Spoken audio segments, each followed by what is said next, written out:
영상으로 예배를 참여하고 있는 여러분을 환영하고 축복합니다. 오늘은 예수님께서 부활하신 날입니다. 그 부활의 기쁨을 함께 맛보는 오늘 예배가 되길 축복합니다. 오늘은 무덤에서 부활하신 예수님이라는 주제로 여러분들께 말씀을 전하고자 합니다. 우리가 함께 본문을 살펴봤으면 좋겠습니다.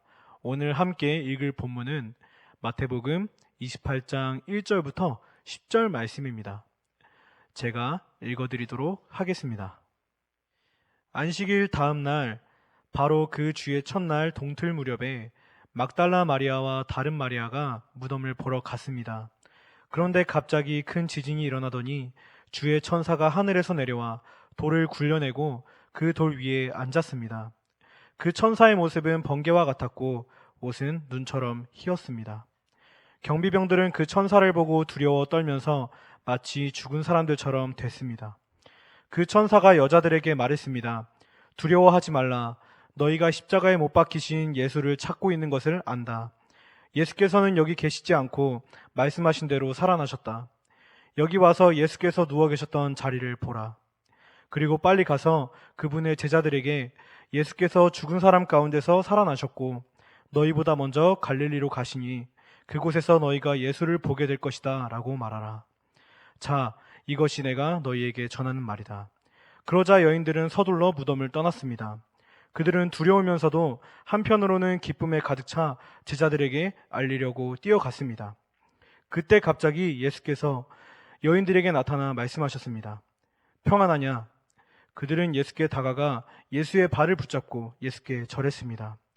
그러자 예수께서 그들에게 말씀하셨습니다. 두려워하지 말라. 가서 내 형제들에게 갈릴리로 가라고 전하라.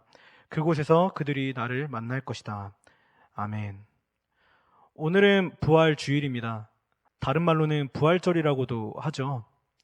예수님께서는 우리의 모든 죄를 사해 주시기 위해, 없애주시기 위해 십자가에 못 박혀 돌아가셨습니다.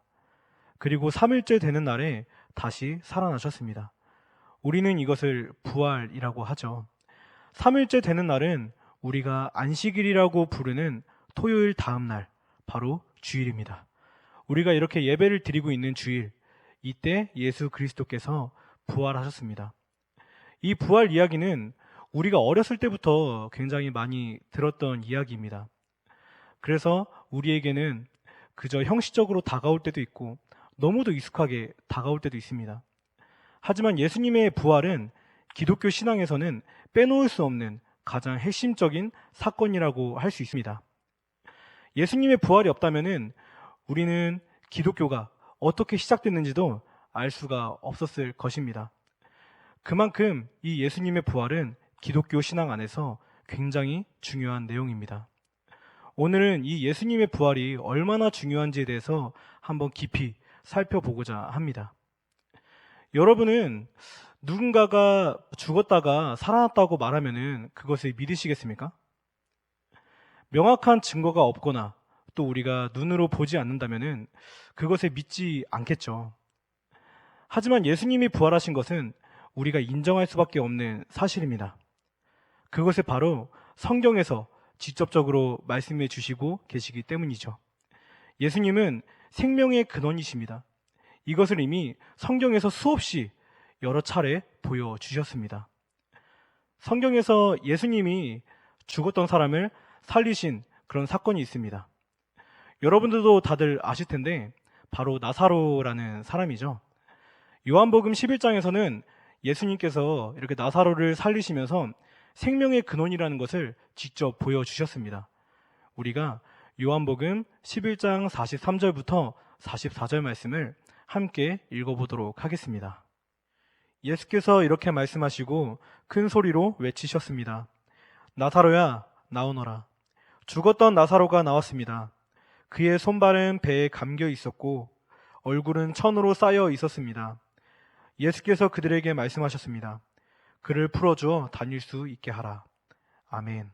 나사로는 무덤에 있은 지 4일이 지났습니다.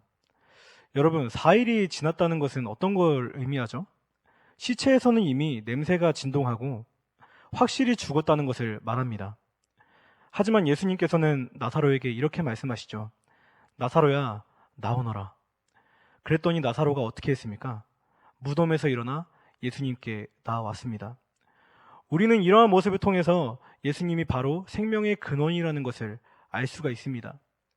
이처럼 예수님이 다른 사람을 부활시켰는데 예수님 자신의 몸 못 살리시겠습니까?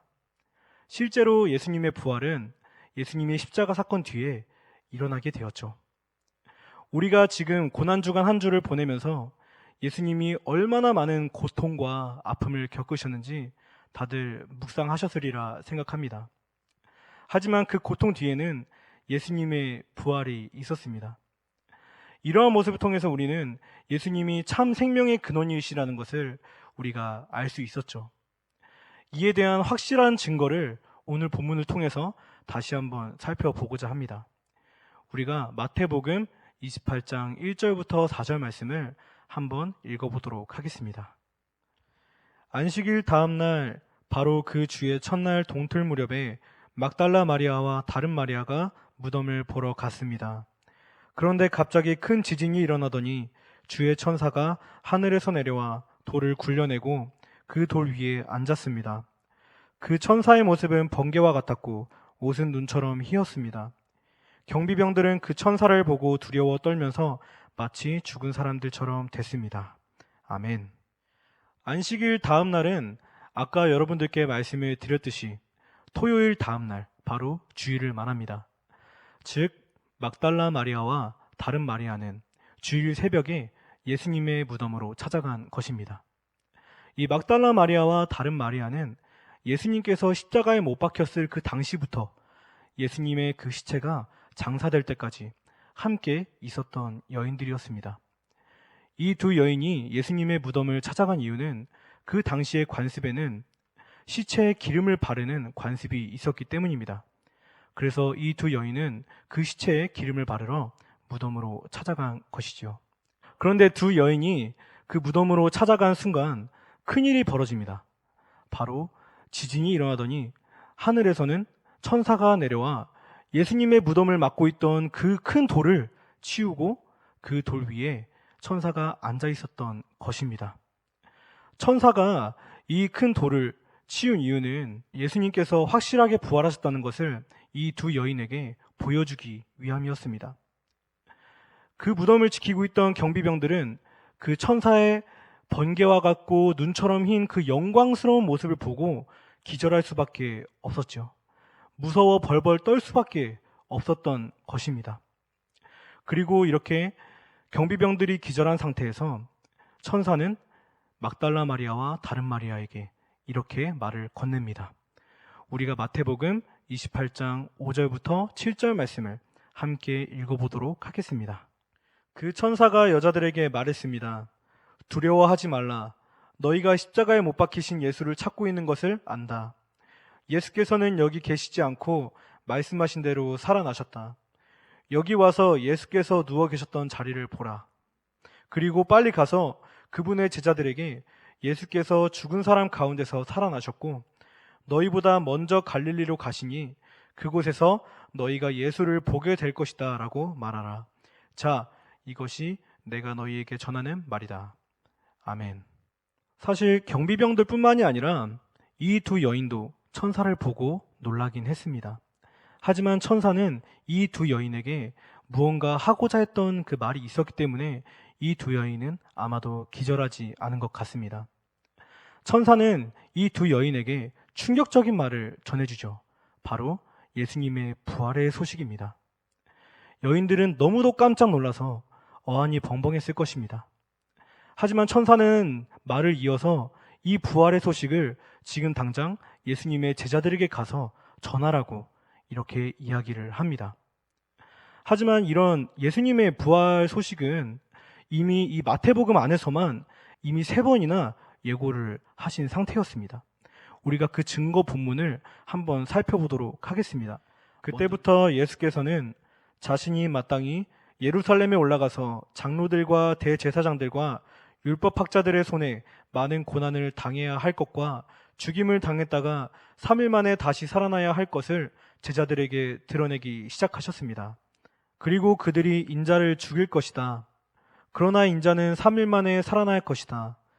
그러자 제자들은 큰 슬픔에 잠겼습니다.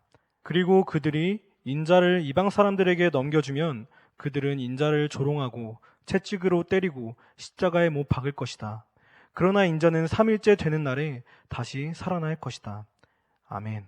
이처럼 예수님은 3번이나 부활에 대해 말씀을 하셨는데 이 부활에 대한 말씀을 직접적으로 성취하셨습니다. 이 빈 무덤을 통해서 말이지요. 그래서 이 두 여인에게, 제자들에게 바로 예수님의 부활 소식을 알리라고 천사가 이야기를 한 것입니다. 어떻게 보면은 이 두 여인은 예수님의 그 부활의 복음을 처음으로 전파하는 그런 최초의 전도자가 된 셈이지요. 여인들은 예수님의 그 부활 소식을 들으니 얼른 그 제자들에게 그 기쁜 소식을 전하고 싶었을 것입니다. 우리가 마태복음 28장 8절부터 10절 말씀을 함께 읽어보도록 하겠습니다. 그러자 여인들은 서둘러 무덤을 떠났습니다. 그들은 두려우면서도 한편으로는 기쁨에 가득 차 제자들에게 알리려고 뛰어갔습니다. 그때 갑자기 예수께서 여인들에게 나타나 말씀하셨습니다. 평안하냐? 그들은 예수께 다가가 예수의 발을 붙잡고 예수께 절했습니다. 그러자 예수께서 그들에게 말씀하셨습니다. 두려워하지 말라. 가서 내 형제들에게 갈릴리로 가라고 전하라. 그곳에서 그들이 나를 만날 것이다. 아멘. 여인들은 서둘러 무덤을 떠났다고 합니다. 지금 여인들이 부활의 소식을 들었던 것 자체가 얼마나 기쁜 소식이었으며 또 얼마나 두려운 소식이었겠습니까? 여기서 두렵다는 말은 어쩌면 그 바로 뒤에 나오는 기쁨으로 가득 찼다는 말과 대조되는 것처럼 보입니다. 그만큼 여인들의 마음이 지금 굉장히 복잡하다는 것을 알 수가 있는 것이죠. 두려움 반, 기쁨 반. 하지만 예수님의 그 부활의 소식에 너무도 기뻤던 것입니다. 그래서 두 여인은 바로 그 무덤을 떠나서 제자들에게 뛰어가고 있었습니다. 그러던 찰나에 그 자리에 예수님이 나타납니다. 그리고 예수님이 그 두 여인에게 한마디 건네죠. 평안하냐? 라고 건네고 있습니다. 어쩌면 예수님의 이 인사는 평상시에 이 여인들에게 했던 그 인사와 같습니다. 하지만 우리에게 적용을 해보면요. 우리가 교회에서 누군가를 만나면서 샬롬 이렇게 인사하는 것과는 굉장히 느낌이 다릅니다. 죽었던 사람이, 아니 죽었다고 생각했던 그 사람이 내 앞에 나타난 것입니다.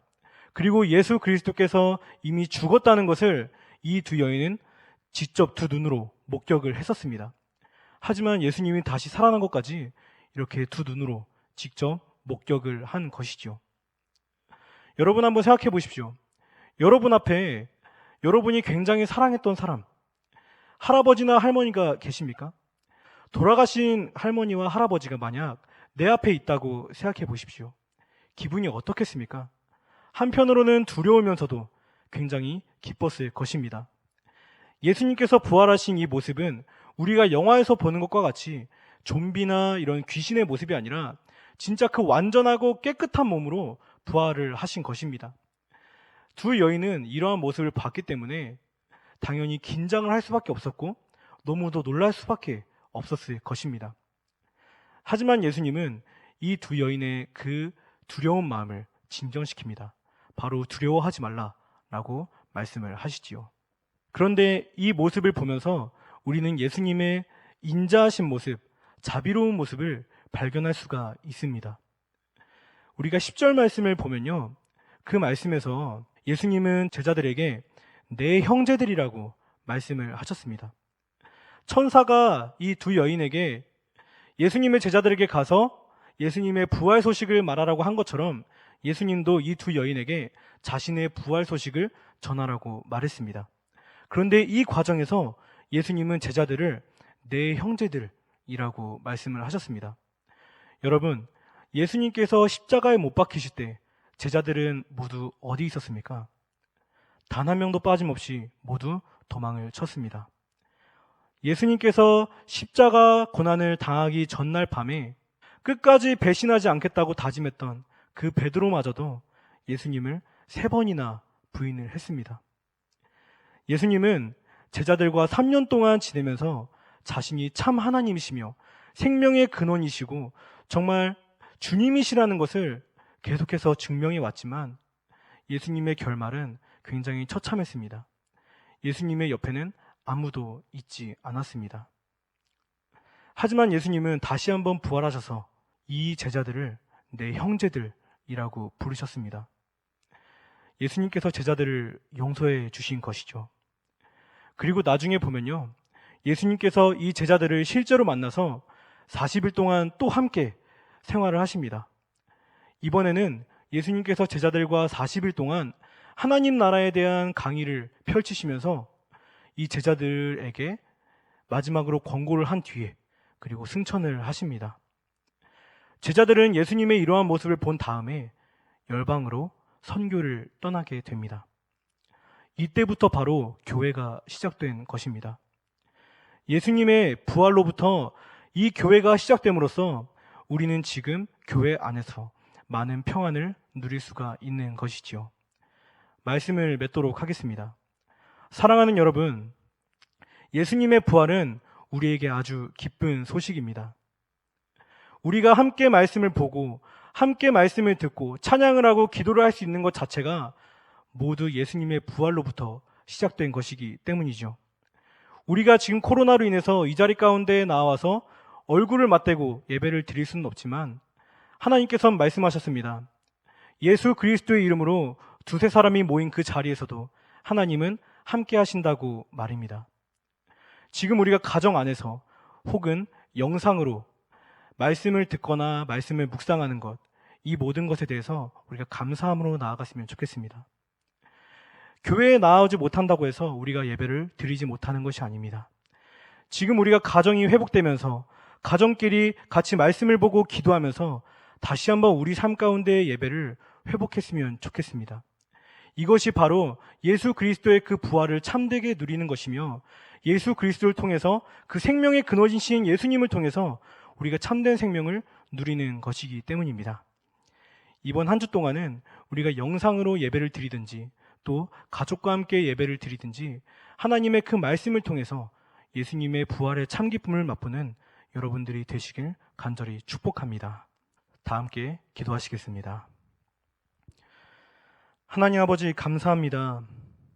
오늘 주께서 부활하신 그 기쁜 소식을 우리가 살펴보았습니다. 하나님, 우리의 그 모든 더러운 죄를 사하시기 위해서 정말로 소중한 그 아들을 내어주셨습니다. 하지만 아들을 내어주신 것으로 끝난 것이 아닙니다.